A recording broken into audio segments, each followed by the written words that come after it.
So with the moving on a little bit now, the Sons of Skaro, which of course massive part of convention scene these days at your company, Yeah.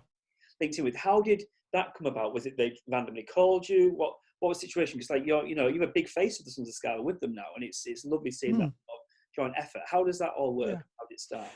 No, Dean, bless him.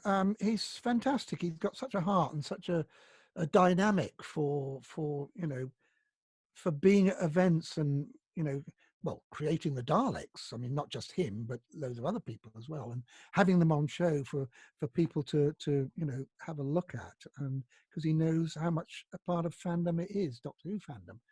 And no, I met up with him at a convention, and I did a few shots with the Daleks and things, and then he got in contact. He said, "Would you consider being our honorary president?" And I said, "It would be an honor."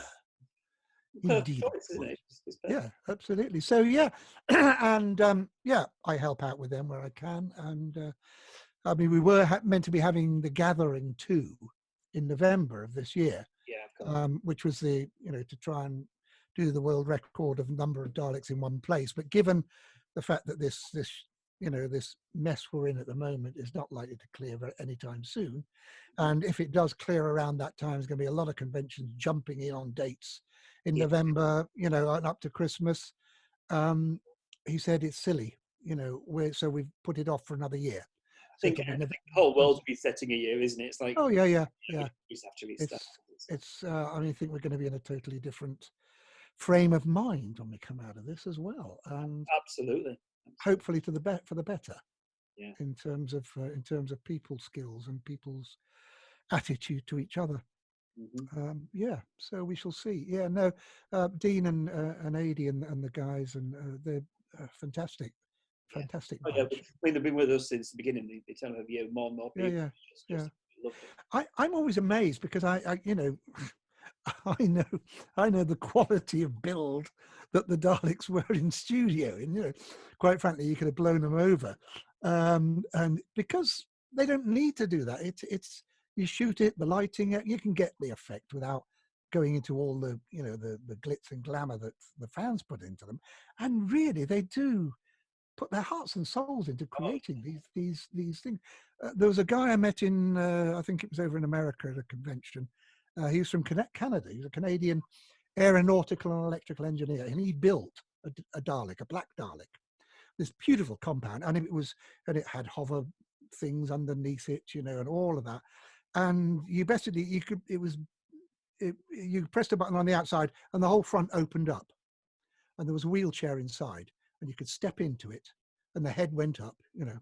Step into it, press another button, and the whole thing closed around you, and the head came down. And there was a camera in front of you, which was looking straight down the eye stalk. There was a voice changer. You could move around with this thing. You could operate the thing. Wow! I thought, whoa. What people can do now. I mean, replica TARDIS consoles and Daleks. I know. It's amazing. Because people say, was it great moving around and buzzing around? I said, no. It was 4x2 timber, around a supermarket trolley base with 2 lead 12-volt car batteries stuck in the back and a hole in the floor, and you meant to drag it with your toes. I got the strongest toes in Europe. My God, if it was an Olympic toe wrestling contest, I'd be in there. Yeah. So, but I thought, wow, if it had been like that, it'd been dead easy. All right, we have a few more minutes left, so just a few quick questions. Yeah. Patrick Locke here has said, which is your favourite Dalek variant? Which colour do you think looks best? His was the white and the gold. No. I actually like the grey ones, the original ones. Peter Davison's style. Yeah. I mean, those are the ones I started with, I mean, they're the white and gold ones I found a bit, I think they look a bit certainly not certainly not into the Teletubby ones, that's for sure. Was anybody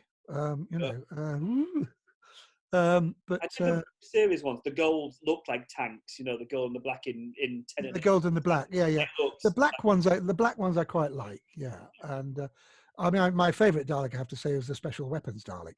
Oh yeah, fantastic. Because the special weapons Dalek, and I only realized this when I read Remembrance of the Daleks, the book, as an audio book.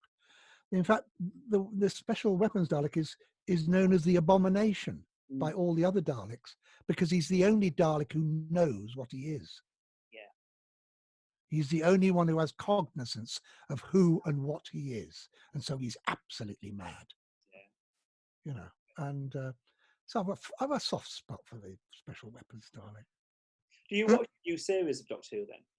You still watch in and out, bits and pieces. I watched it. I watched Eccleston right through because it was a new series, and I loved it. I thought he was fantastic. I watched a lot of Tennant and found it very good. Some stories I thought better than others. Well, it's the nature of the beast, isn't it? Any writer showrunner is going to have some rough patches as well as some really good ones. Matt Smith, I have to say, I didn't watch much about at all. I mean, I don't think I didn't take to. I don't know. I was probably doing something else. Capaldi, I was locked to because I just think he's such a fantastic actor. Absolutely fantastic. I loved his episode where it was just him in the tower. I don't know if you saw Oh, it's phenomenal. Yeah. And I mean, it was just a shame that it was like his final season where you suddenly began to see things. It's a bit like Colin, you know, bless him.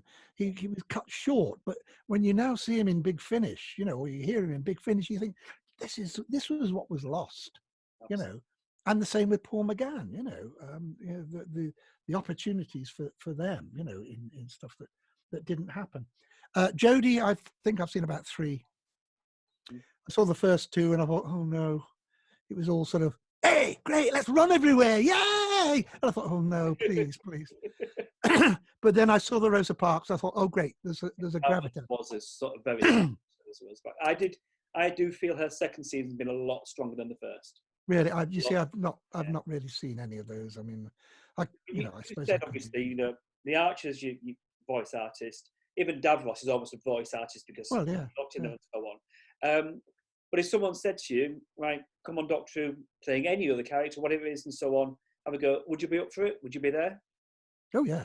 I'd have been very happy to come back as Davros, or even now. You know, let's face it. So I remember when they recast it for the new series, somebody said, well, obviously Terry Molloy can't play. He's now too old. Not really. Davros, he's too old for Davros. Let's work that one out, shall we? Okay. It would have worked absolutely fine. It's, especially time travel, it can be any age, can't you? So, exactly. Yeah. It's excuse me.